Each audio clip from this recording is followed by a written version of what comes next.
अहो, मी तुमच्यासारख्या लोकांना चांगलंच ओळखते. तुम्ही लोक तुमची कामं करून घेण्यासाठी कोणत्याही थराला जाऊ शकता. मोठं आलंच मला आपली ओळख आणि नाते सांगण्यासाठी. तुम्ही कुणाबद्दल काय बोलत आहात हे देखील माहीत आहे का तुम्हाला? नुकत्याच DSP पदावर नियुक्त झालेल्या संगीता मॅडम बडबडत आल्या. ॲटो चालक समीर व रागवत त्याच्या जवळ गेल्या. समीर तिच्याकडे पाठ करून बसला होता. जसं त्याने तिच्यासमोर तोंड वर करून बघितलं, आपल्या पतीला समोर पाहून संगीताला खूप मोठं आश्चर्य वाटलं. पण आपल्या कनिष्ठ अधिकाऱ्यांसमोर ती त्याला तिचा नवरा म्हणू शकत नव्हती. खरं तर तिच्या कनिष्ठ अधिकाऱ्यांनी त्याला कोणताही गुन्हा न करता सांगितले होते की त्याने वाहतुकीचे नियमांचे पालन केले नाही. म्हणूनच तुम्हाला एकतर ठेव म्हणून 2,000 रुपये भरावे लागतील किंवा आमच्यासोबत पोलीस स्टेशनला यावं लागेल. समीरने धीटपणे सांगितलं की चला, तुम्हाला जे करायचे ते करा. मी कोणताही नियम मोडला नसल्याने मला कोणतीच भीती वाटत नाही आहे आणि मला पूर्ण विश्वास होता की जर त्याने आपल्या पत्नीला संपूर्ण सत्य सांगितलं तर त्याची पत्नी त्याला नक्कीच मदत करेल आणि त्याची सहज सुटका होईल. पण तिथले दृश्य पाहून समीरचे डोळे पाणावले. संगीताने ना त्याच्या केसमध्ये कोणताही रस दाखवला ना तिने समीरला कोणती मदत केली. हो, पण तिने तिच्या कनिष्ठ अधिकाऱ्यांना असे जरूर सांगितले की जर तो पैसे देऊ शकत नसेल तर त्याचे ॲटो जप्त करून त्याला घरी पाठवा. आता तो त्याची ॲटो न्यायालयाच्या आदेशानुसारच सोडवेल. आणि पूर्ण ॲटिट्यूडने ती त्याच्यासमोर आपल्या केबिनमध्ये निघून गेली. समीर थोडा वेळ तिच्याकडे बघतच राहिला. त्याने तिला काहीच सांगितले नाही. तेथील कनिष्ठ अधिकाऱ्यांनी समीरचा अहवाल नोंदवून त्याला रिकाम्या हाताने परत पाठवले. समीर निराश मनाने आपल्या घरी परतला. त्या दिवसात संगीता तिच्या सरकारी क्वार्टरमध्येच राहायची, कारण तिचं घर आणि ऑफिसमध्ये खूप अंतर होतं. त्यातच संगीता ड्युटीला जायला निघाल्यावर रस्त्यावर ट्रॅफिक जाम असायचा, त्यामुळे ती जवळच्या सरकारी क्वार्टरमध्ये राहत होती. संगीता आणि समीरला एक मुलगा होता जो त्याच्या आजी आणि वडिलांसोबत राहत होता, कारण आजी गीताजी यांनी त्याला लहानपणापासून ते आत्तापर्यंत सांभाळले होते. कारण संगीताला लग्न होऊन सासरच्या घरी आली तेव्हापासून तिने तिच्या अभ्यासाच्या बहाण्याने घरात कोणत्याही कामात लक्ष दिले नाही की मुलाच्या संगोपनाकडे लक्ष दिलं नाही. कदाचित मुलाबद्दल तिला आपुलकी वाटत नव्हती की अजून काही कारण होते माहीत नाही. देवाने तिला आई होण्याचे सौभाग्य तर दिले, पण आई म्हणून संगीताने आपल्या मुलाला एकही दिवस जवळ घेऊन स्वतःचे दूध देखील पाजले नाही, की त्याला आपल्या कुशीत धरले नाही, त्याचे लाड केले नाहीत.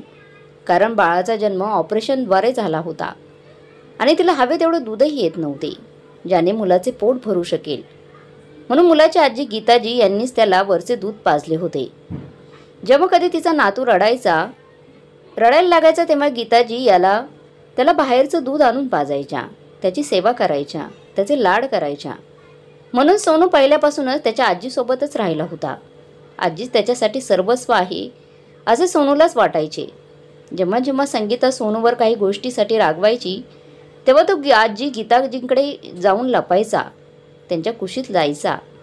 त्यामुळे संगीताने त्याला ओरडणेही बंद केले आणि तिच्या अभ्यासावर लक्ष केंद्रित केले. समीरने खूप मेहनत करून तिची फी भरण्यासाठी तिला वेळोवेळी पैसे दिले. समीरने 12वी पर्यंतचे शिक्षण घेतले होते.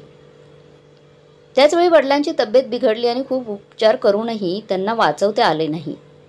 आणि एक दिवस ते पत्नी आणि मुलाला या जगात सोडून निघून गेले. त्यामुळेच आता घराची जबाबदारी समीरच्या खांद्यावर आली होती. समीर आणि त्याची आई गीताजी यांच्याकडे जे काही पैसे आणि दागिने होते ते वडिलांच्या उपचारासाठी खर्च केले गेले होते. आता त्यांना मजबुरीने कठोर परिश्रम करावे लागत होते, तेव्हाच त्यांचं पोट भरू शकत होतं. पतीच्या निधनाच्या दुःखाने गीताजी आतून पूर्णपणे तुटून गेल्या होत्या त्या. त्यामुळे त्या जास्त मेहनत करू शकत नव्हत्या. त्यामुळे समीरला सर्व काही पाहावं लागत होतं. शिक्षण घेऊन मोठा अधिकारी होण्याचे समीरचे देखील स्वप्न होतं, पण त्याची इच्छा अपूर्णच राहिली. म्हणून जेव्हा त्याला समजले की त्याची पत्नी संगीता हिला पुढे आणखीन शिकण्याची इच्छा आहे तेव्हा त्याने आनंदाने तिला हो म्हटले. पण गीताजींना माहीत होते, त्या अनुभवी होत्या. संगीता ही कृतज्ञ मुलगी आहे हे त्यांना समजले होते. तिला फक्त स्वतःच्या सुखाची काळजी होती. म्हणूनच लग्नानंतर 2च दिवसांनी तिने समीरला लग्नापूर्वी तिला पुढे शिकवण्याचं वचन दिलं असल्याची आठवण करून दिली आणि ती इच्छा पूर्ण करा असेही सांगितले. तिची इच्छा असती तर ती तिच्या वडिलांकडे तिच्या अभ्यासाची फी भरण्यासाठी पैसे मागू शकली असती, कारण ती तिच्या वडिलांची एकुलती एक मुलगी होती. शिवाय ते तितके सक्षमही होते की ते आपल्या मुलीची फी भरू शकतील. पण एकदाही तिच्या वडिलांशी फीबद्दल बोललेली नाही. पण समीरने मात्र रात्रंदिवस मेहनत करत असल्याचे पाहून ती एवढं नक्की म्हणायची की तुम्ही रात्रंदिवस असे काम करून मला शिकवत आहात. तुम्हाला एवढी मेहनत करताना बघून खूप वाईट वाटते मला. बस फक्त अजून काही दिवस समीर, मग बघा आपले दुःखाचे दिवस संपतील आणि सुखाचे दिवस येतील. आपणही आरामात बसून आनंदी जीवन जगू. फक्त एकदा का मला सरकारी नोकरी मिळाली का मग बघा आपल्याही घरात आनंद मावणार नाही. समीर तिचे बोलणे ऐकून तिच्या प्रेमात वेडा झाला होता. पण आजचे दृश्य पाहून तो आतून पूर्णपणे तुटला होता. तो आपल्या पत्नीबद्दल जितका जास्त विचार करत होता तितकाच त्याला स्वतःच्या असहाय्यतेवर आणि स्वतःवरच राग येत होता की त्याने तिच्यावर इतका आंधळा विश्वास का ठेवला म्हणून. त्याने स्वतः इतका अभ्यास का केला नाही का म्हणून त्याला इतरांच्या पाठिंब्याची गरज पडत होती. त्याला विश्वास होता की संध्याकाळी घरी गेल्यावर संगीता त्याला नक्कीच फोन करेल.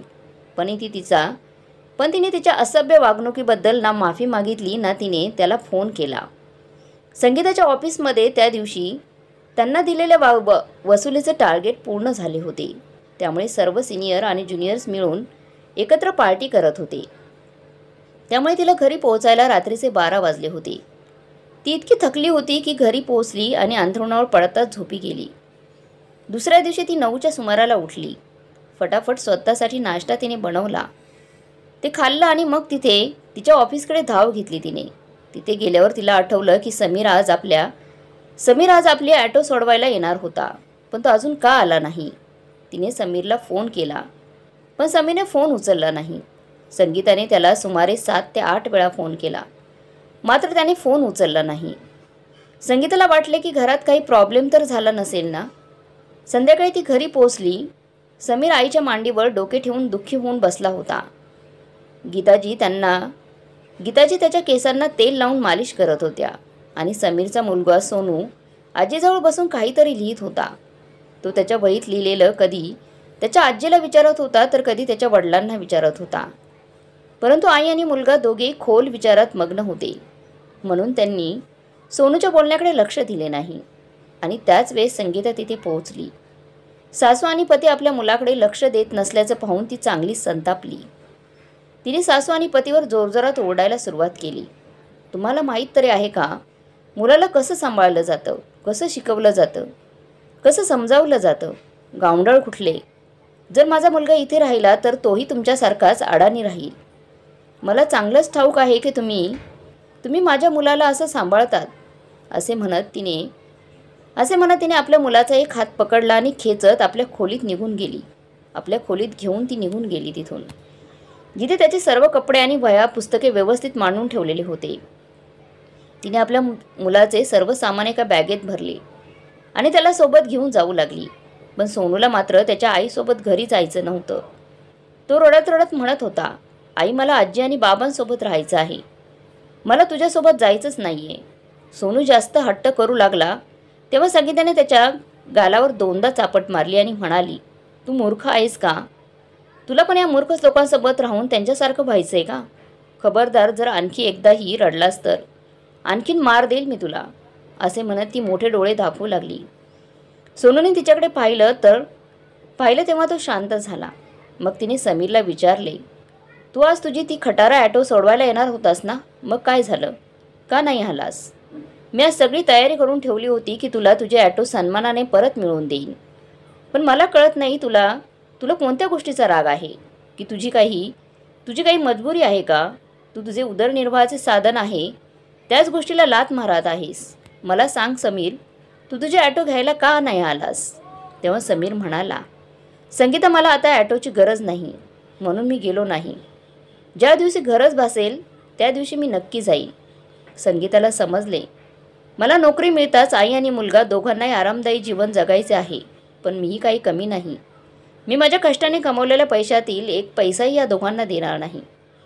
असे सांगून तिने आपला मुलगा व त्याचे सामान जबरदस्तीने सोबत नेले. सोनू रडत राहिला की त्याला आईसोबत नाही तर वडिलांसोबत राहायचं आहे, पण तिने ते मान्य केलं नाही आणि त्याला ओढून नेले. सोनू विना घर सुन्न झाले होते. त्या दिवशी समीरही जेवला नाही आणि गीताजीही जेवल्या नाही. तर दुसरीकडे संगीता जेवणासाठी सोनूच्या विनवण्या करत राहिली, पण तोही जेवण न करता रडतच झोपी गेला. दुसऱ्या दिवशी त्याने आईचे काहीच ऐकले नाही. संगीता 2 दिवसातच अस्वस्थ झाली. आता ती रागाच्या भरात कधीही त्याच्यावर हात उगारायची. जेव्हापासून DM साहेबांना कळाले की संगीताचा मुलगा तिच्याकडे राहायला आला आहे, तेव्हापासून त्याने तिच्या घरी जाणे येणे बंद केले होते. तो संगीताला सारखा फोन करायचा आणि तिला धमकायचा की एकतर तू तुझ्या मुलाला त्याच्या वडिलांकडे पाठव किंवा तो घरी येण्याआधी त्याला झोपव. कारण जेव्हापासून संगीता सरकारी क्वार्टरमध्ये शिफ्ट झाली होती, तेव्हापासून DM साहेब विनोद रोज कोणत्या ना कोणत्या कारणाने संगीताच्या घरी जात होता आणि तो संगीताचं इतकं कौतुक करायचा की तिला स्वतःला सावरता येत नव्हतं. आता संगीताला DM साहेब विनोदजींची सवय झाली होती. जोपर्यंत ती 1-2 तास त्यांच्यासोबत वेळ घालवत नाही, तोपर्यंत तिला तिचा दिवस पूर्ण झाल्यासारखा वाटत नव्हता. तिची अवस्था DM साहेबांचीही होती.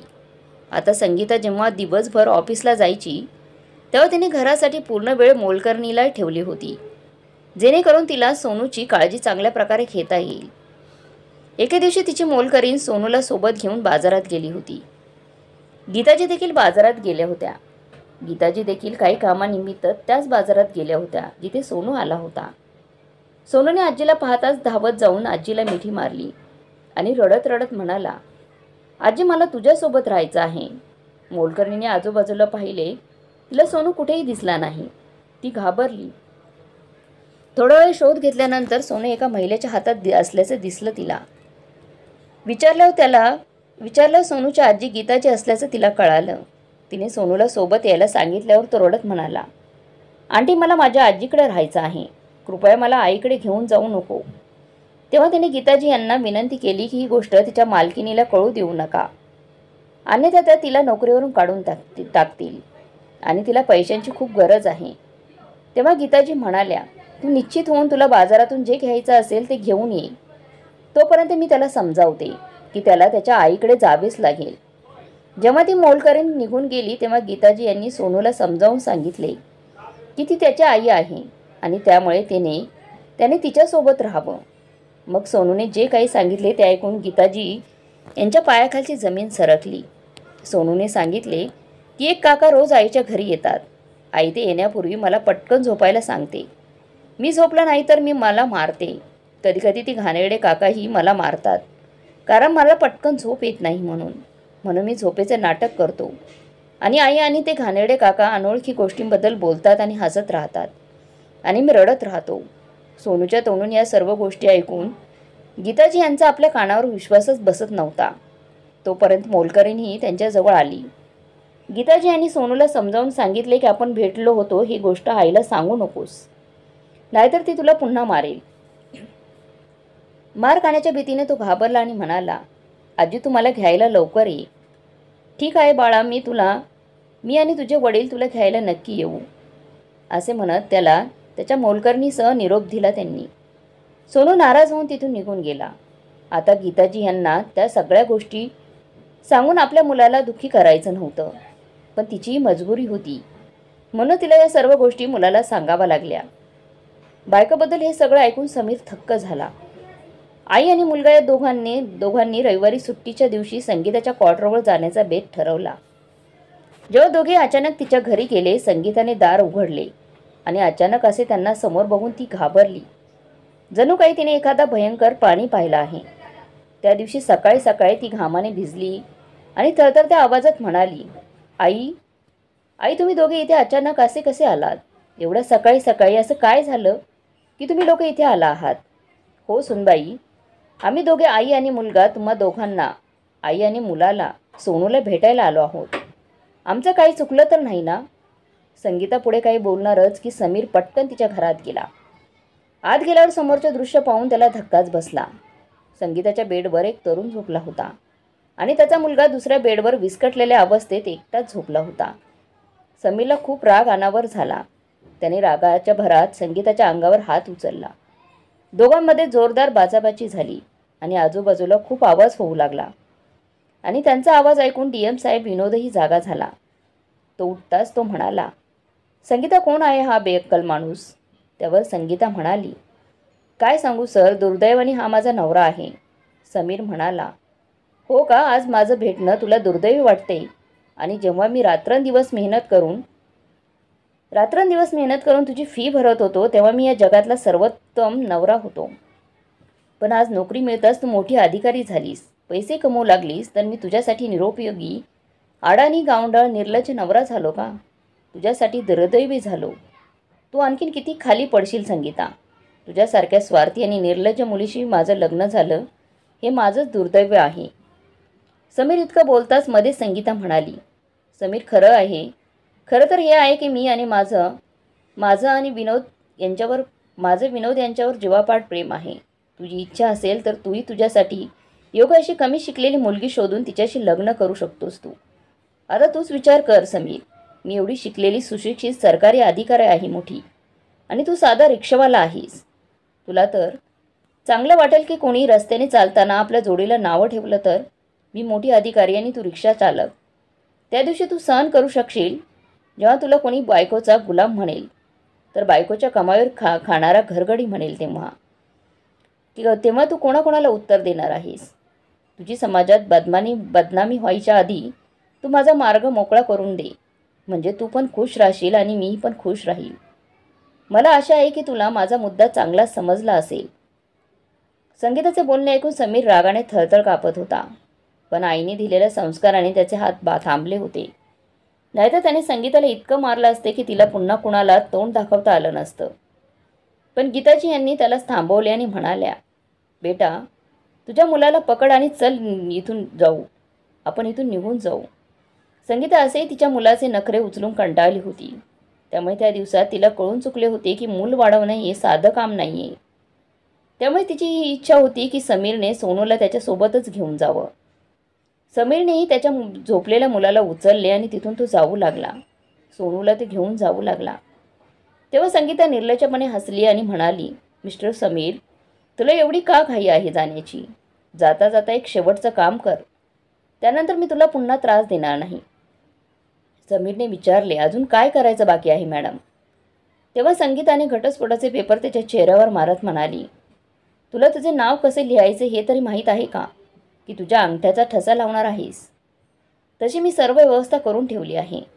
तेव्हा समीरनेही तिला उत्तर दिले, होय मॅडम, आम्ही अशिक्षित गावंढळ लोक आहोत आणि तुम्ही इतक्या सुशिक्षित विद्वान आहात. मी जरी चुकून माझं नाव लिहिण्याचा प्रयत्न केला तरी तुमच्यासारख्या विद्वानांसाठी ते पांढऱ्या कागदावर चालणाऱ्या काळ्या मुंगी चालण्यासारखेच होईल. तुम्ही असे करा, माझ्या अंगठ्याचेच ठसे घ्या, कारण ते देवाने तयार केले आहेत. त्यात तुम्हाला उभ्या आडव्या रेषा दिसतील, ज्या तुम्हाला कदाचित वाचता येतील. संगीताने घटस्फोटाच्या कागदावर त्याचा अंगठा घेतला आणि घरातून बाहेर काढले. जेव्हा ते घरातून बाहेर जातच होते की तेवढ्यात सोनूची आया लक्ष्मी देखील तिथे पोहोचली. ती त्यांना पाहताच समजली की सोनूचे वडील त्याला घेऊन जात आहेत. आता तिची नोकरी धोक्यात आली आहे. तिच्या डोळ्यात अश्रू तरळले. तेव्हा गीताजी यांनी त्याला आपल्यासोबत येण्यास सांगितले. मग चौघेही त्यांच्या घरी आले. गीताजी गरीब होत्या. आता त्यांना कळत नव्हते की त्यांचे घर कसे चालेल, त्यासाठी काय करता येईल. त्यांनी काही पैसे शोधण्यासाठी कपाटातून सर्व वस्तू बाहेर काढल्या. तेव्हा तिथे त्यांना एक कागद दिसला. तो पेपर बघितल्यावर कळलं की त्यांच्या पतीने फार पूर्वी शहराच्या मध्यभागी एक फ्लॅट खरेदी केला होता. पण तो कागद पुष्कळ कपड्यांमध्ये खोलवर ठेवला गेला होता. त्याने तो कागद समीरला दाखवला. समीरने त्या जमिनीचा दर काढला. तेव्हा त्याला कळलं की त्या जमिनीचा सोन्याचा भाव आहे. त्याने ती जमीन विकण्याचा निर्णय घेतला आणि समीर पुन्हा त्याच्या कामासोबत अभ्यासही करू लागला. मग या पैशातून गीताजी यांनी लक्ष्मीसोबत घरी लोणचे, पापड आणि मसाले बनवायला सुरुवात केली. सुरुवातीला त्यांना खूप अडचणींचा सामना करावा लागला, पण नंतर हळूहळू त्यांचा व्यवसाय चांगला सुरू झाला. यापूर्वी गीताजी यांच्या चिंतेमुळे त्यांची प्रकृती नेहमीच खालावत राहिली. पण जेव्हापासून त्यांनी हा नवीन व्यवसाय सुरू केला तेव्हापासून त्यांचा सगळा वेळ कामातच जाऊ लागला. त्यामुळे अनावश्यक गोष्टींचा विचार करायला त्यांना वेळ मिळत नव्हता आणि अति थकव्यामुळे रात्री खूप झोप येत होती. चांगल्या व्यवसायामुळे त्यांचं उत्पन्नही वाढले. त्यामुळे त्यांच्या मनात एक वेगळाच आनंद निर्माण होऊ लागला होता. त्यामुळे त्यांची तब्येत खूप सुधारली. आता समीरलाही पैसे कमावण्याची काळजी नव्हती. म्हणून आता तो कसलीही चिंता न करता मन लावून अभ्यास करू लागला. आणि एक दिवस अशी वेळ आली जेव्हा तो तिथला SP बनला. अभ्यास करून खूप मोठा अधिकारी बनला. सगळ्या बातम्यांमध्ये एकच नाव चर्चेले होतं, ते म्हणजे ऑटो चालक समीर आपल्या मेहनतीमुळे आणि प्रामाणिकपणामुळे SP साहेब झाला. समीरचे अभिनंदन करणाऱ्यांचा ओघ कायम होता. समीरच्या घरी लोक मुलाखतीसाठी यायचे आणि गीताजी यांना विचारायचे, आई तुमचा मुलगा मोठा अधिकारी झाला आहे, तुम्हाला कसं वाटत आहे? गीताजी सांगायच्या, माझा मुलगा प्रामाणिक आणि मेहनती आहे. त्याने जे काही साध्य केले ते त्याच्या मेहनत आणि त्या त्यागामुळे केलेलं आहे. मला माझ्या मुलाचा खूप मोठा अभिमान आहे. त्यावेळी लोकांनी त्यांना विचारले की बरेच दिवस अभ्यास सोडून दिल्यावर तुमच्या मुलाने अभ्यास करावा असा विचार त्याच्या मनात अचानक कसा आला? का त्याने अभ्यास केला आणि एवढा मोठा अधिकारी झाला आणि त्याला यश मिळेलच याची काय शाश्वती होती? तेव्हा गीताजी म्हणाल्या, एक वेळ होती जेव्हा माझ्या मुलाने कोणासाठी तरी सर्वस्वाचा त्याग केला होता. पण म्हणतात ना की एकदा ठेस लागली की माणूस पुढचा रस्ता नीट पाहूनच चालतो. तेच माझ्या मुलाच्या बाबतीतही घडले. एक वेळ अशी होती जेव्हा माझ्या मुलाला अडाणी गावंढळ म्हणून त्याची चेष्टा केली गेली होती. म्हणूनच माझ्या मुलानेही असे काही करून दाखवले ज्याची मलाही अपेक्षाही नव्हती. असा मुलगा प्रत्येक आईला मिळायला हवा. ही बातमी वाऱ्यासारखी सगळीकडे पसरली. सर्व TV चॅनल, मोबाईलवर ही बातमी दाखवली जाऊ लागली. ती पाहून संगीताही थक्क झाली. तिचा आपल्या डोळ्यांवर आणि कानांवर विश्वासच बसत नव्हता. कारण त्याच वेळी ती तिच्याच पोलीस ठाण्यातील एका हवालदाराच्या मोबाईलवर बातमी पाहत होती. तिच्या स्वतःकडे मोबाईलही नव्हता. कारण तिने ज्या विनोद सरांसाठी तिच्या साध्या देवसमान नवऱ्याचे प्रेम नाकारले होते, ते विनोद सर वास्तवमध्ये विवाहित होते. त्याला 2 मुलेही होती. तो तिथे एकटाच राहत होता. त्यामुळे तो संगीताचा वापर करून त्याच्या गरजा पूर्ण करत होता. त्याने संगीताला अशा प्रकारे लाच घेताना फसवले होते की एकदा तो व्हिडिओ सर्वांसमोर आणला की तिची नोकरी धोक्यात येईल. त्याने तिला फसवलं होतं आणि ती लाचही की संगीताने त्याच्या सांगण्यावरूनच घेतली होती, जेणेकरून दोघांचीही त्यांच्या उज्ज्वल भवितव्यासाठी बचत होईल. भविष्यासाठी शक्य तितके पैसे जमा करून आरामात जीवन जगता येईल. परंतु तिला हे माहीत नव्हते की ती ज्याला तिचे सुखी भविष्य समजत होती तोच तिच्या आयुष्याचा काटा बनवून तिला आयुष्यभर टोचणार आहे. संगीताचे आयुष्य आता एखाद्या कठपुतलीसारखे झाले होते. विनोदला हवे तसे तो तिला नाचवत होता. त्याने तिचा मोबाईल फोनही काढून घेतला होता. शिवाय तिला धमकीही द्यायचा की जर तिने काही चालाकी करण्याचा प्रयत्न केला तर तिचा व्हिडिओ व्हायरल करणार. मग ती कुठेही तोंड दाखवू शकणार नाही. ती तिची नोकरीही गमावून बसेल. आता प्रत्येक क्षणी संगीताला समीरचं प्रेम, त्याचा निरागसपणा आठवत होता की प्रत्यक्षात समीरचं प्रेम निस्वार्थ आणि निर्मळ होते. पण ती विनोदसारख्या खोट्या माणसाच्या फसवणुकीच्या जाळ्यात अडकून स्वतःच्या पायावर धोंडा तिने मारून घेतला होता. कधीकधी तिलाही असे वाटायचे की तिने तिच्या नवऱ्याकडे आणि मुलाकडे परत निघून जावं. पण असं करून तिला भीती वाटत होती की समीरने तिला आपलंसे केलं नाही तर, आणि विनोदच्या मर्जीविरुद्ध थोडेसे चुकीचं पाऊल उचलले तर विनोदला माझा तो व्हिडिओ व्हायरल करायला 1 सेकंदही लागणार नाही, ज्याने तिची बदनामी तर होईलच, शिवाय तिला नोकरीवरूनही काढून टाकण्यात येईल. या सगळ्याचा विचार करून ती दुःखात बुडाली होती. तिला आता चांगले कपडे घालण्यात रस उरला नव्हता. चांगले जेवणही खात नव्हती ती. जे काही मिळेल ते खात होती. असंच आयुष्य चाललं होतं. तिने अनेकदा आत्महत्या करण्याचाही विचार केला. पण विनोदने तिला स्पष्ट शब्दात सांगितले, तिने आत्महत्येचा विचार केला तर तिच्या मृत्यूनंतरही लोकांना तुझ्याबद्दल सहानुभूती वाटणार नाही. उलट लोक तुलाच नको ते नावं ठेवतील. म्हणून तुला तुझी इज्जत प्रिय असेल तर आत्महत्येचा विचारही मनात आणू नकोस. मग काही दिवसांनी समीरची पोस्टिंगही त्याच ठिकाणी झाली जिथे संगीताची पोस्टिंग होती. समीरने मुद्दाम स्वतःची पोस्ट त्या ठिकाणी करून घेतली, जेणेकरून वेळोवेळी संगीताला जाणवेल की या जगात ती एकटीच शिकलेली नाही आहे. एखाद्या व्यक्तीची इच्छा असेल तर तो काय करू शकत नाही. ज्या दिवशी समीरचा पहिला दिवस होता त्याच दिवशी नेमकी संगीता उशिराने पोहोचली. समीरने संगीताला बघितल्याबरोबर ती पटकन तिच्या केबिनकडे चालली होती. समीरने जोरात टेबलावर हात मारला आणि म्हणाला, मॅडम सगळ्यात आधी तुमचं घड्याळ काढून वेळ बघा. संगीताकडे घड्याळही नव्हतं. ती म्हणाली, साहेब माझ्याकडे घड्याळ नाही आहे. तर तुमच्या मोबाईलमध्ये वेळ असेल ती बघा.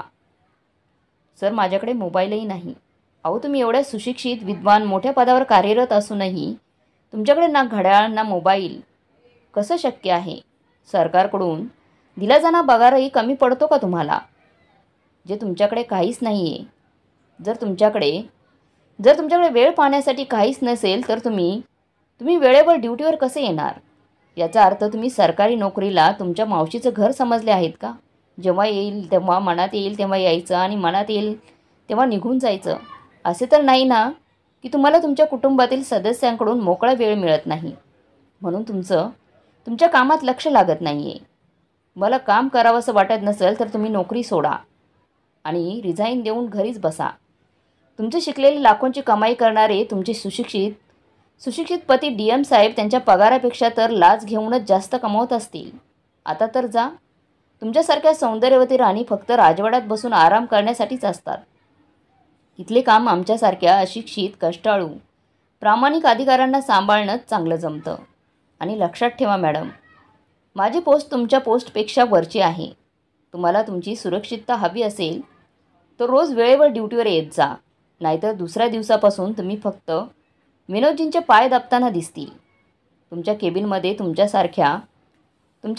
तुमच्यासारख्या निष्काळजी अधिकाऱ्यांची अजिबात गरज नाही आहे. रडत रडत संगीता तिच्या केबिनमध्ये निघून गेली. तिला समीरच्या खांद्यावर डोकं ठेवून रडावंसं वाटत होतं. तिला तिचं सर्व दुःख आणि वेदना, तिला झालेला त्रास सगळा त्याला सांगायचा होता. पण तो अधिकार तिने कधीच गमावला होता. दुसऱ्या दिवशी सर्व स्टाफ मेंबर्सनी SP साहेबांसाठी म्हणजेच समीरसाठी स्वागत पार्टीचे आयोजन केले होते, ज्याबद्दल संगीताला विचारण्यात आले आणि तिने फक्त होकारार्थी उत्तर दिले.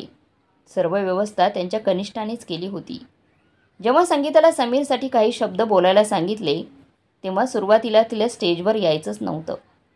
पण जेव्हा ती आली तेव्हा तिला समीर सूटबूटमध्ये दिसला. समीर इतका देखणा दिसत होता की संगीताच्या तोंडून एक शब्दही निघत नव्हता. तिने माईक पडून जसं बोलण्याचा प्रयत्न केला ती अशक्तपणामुळे जोरात चक्कर येऊन खाली पडली. पटापट तिला उचलून हॉस्पिटलमध्ये सगळ्यांनी नेण्यात आलं. डॉक्टरांनी तिच्या बेहोशीचं कारण विचारले असता ती भरपूर अशक्त झाल्याचं सांगण्यात आले. समीरला समजत नव्हते की एवढा पगार मिळाल्यावरही एकट्या संगीताला अशा गोष्टींची कमी पडते की ती स्वतःसाठी काही चांगलं विकत घेऊन खाऊ शकत नाही. एवढी अशक्त कशी काय झाली ती? पण त्याने विचार केला की त्याला काय करायचे तिच्याबद्दल विचार करून, म्हणून त्याने तिचा विचार करणं सोडून दिलं. एके दिवशी संगीता एका केसच्या निमित्ताने समीरच्या केबिनमध्ये गेली. तिला वाटलं की आज ती त्याला सर्व काही सांगेल. पण विनोदने तिच्यावर नजर ठेवण्यासाठी स्वतःचा एक गुप्तहेरही ठेवला होता. तिथे तो तिच्यावर लक्ष ठेवूनच होता. त्यामुळे तिची इच्छा असूनही ती त्याला काहीच सांगू शकली नाही. एके दिवशी संगीताजी बाजारात गीताजी यांच्याशी टक्कर झाली. गीताजी खेचून म्हणाल्या, "ये मुली बघून चालता येत नाही का तुला?" तेव्हा संगीता म्हणाल्या, "आई मला माफ करा." गीताजी म्हणाल्या, "तू कोण आहेस जी मला आई म्हणालीस ते?" संगीता खरोखरच ओळखीची वाटत नव्हती आणि गीताजी त्या दिवशी घाईघाईत चष्मा घालायला विसरल्या होत्या. तेव्हा संगीता म्हणाली, "आई मी संगीता आहे, तुमची नातू सोनूची आई." "अरे कोण संगीता? मी कोणत्याही संगीताला ओळखत नाही. माझा नातू सोनूची आई खूप वर्षापूर्वीच वारली आहे." "नाही आई तुम्ही असं बोलू नका. आई तुम्ही जे काही बोलत आहात अगदी बरोबर आहे. मी याच लायक आहे, पण मला एक संधी मिळू शकत नाही का?" "अरे तुला संधी आणि कशासाठी द्यायची?" "अच्छा आता माझ्या लक्षात आलं. थोडासा रुबाब पाहिला नाही की आल्या आजूबाजूला भीक मागायला. ही मुली मी किती एकदा सांगितलं ना की माझ्या नातवाची आई खूप पूर्वीच वारली आहे आणि मला तुझ्याशी कोणतंच नातं देखील ठेवायचं नाही आहे. मग काय म्हणून तू अशी चिपकते आहेस? तू इथून शांतपणे निघून गेलीस तर बरं होईल. नाहीतर मी आरडाओरडा करून लोकांना जमा करून सांगेन की महिला माझा छळ करत आहे. मग विचार कर, तुझे एवढे मोठे पदही निघून जाईल." संगीताने विचार केला की जर खरंच असं झालं तर तिला कुठेच तोंड दाखवता येणार नाही. म्हणून त्यामुळे ती तिथून शांतपणे निघून जाणं तिला योग्य वाटलं. हा प्रकार विनोद साहेबांना कळताच त्यांनी त्यांना बेदम मारहाण केली. त्याने तिला इतकं मारलं की तिच्या हातातील बांगड्या तुटल्या, तोंडातून रक्तस्राव सुरू झाला. मारहाणीमुळे तिच्या हातावर आणि पायावर काळ्या निळ्या रंगाच्या खुणा उमटल्या होत्या. आता ती तिचं दुःख कोणाला सांगणार हेही तिला समजत नव्हतं. कारण जेव्हापासून तिने समीरला सोडून विनोदला पकडले होते, तिचे आई वडीलही हा धक्का सहन करू शकले नाहीत आणि 1 महिन्याच्या अंतरावरच दोघांचंही निधन झालं. आणि तिच्या भावाने आईवडिलांच्या मृत्यूला तिलाच जबाबदार धरले. त्यामुळे तिच्याशी त्याने सर्व नाती तोडली होती. संगीतालाही तेव्हा काहीच फरक पडत नव्हता, जोपर्यंत विनोद तिच्याशी चांगला वागत होता. पण जेव्हापासून तो तिला त्रास देऊ लागला तेव्हापासून तिला तिचा प्रत्येक गुन्हा आठवत लागला. त्या दिवशी विनोदने तिला बेदम मारल्यावर संगीता त्याला म्हणाली, तुला जे करायचं आहे ते कर, मी कुणाला घाबरत नाही.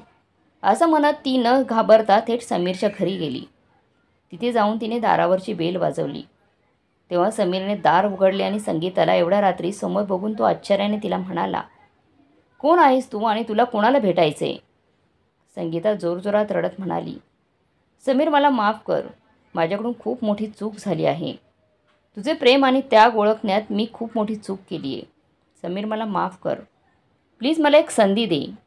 समीर हसत हसत म्हणाला, अरे तू तीच संगीता आहे जिला माझ्यासारख्या अशिक्षित माणसासोबत जगायला लाज वाटत होती असे स्वतःच्या तोंडून तू सांगितलं होतंस.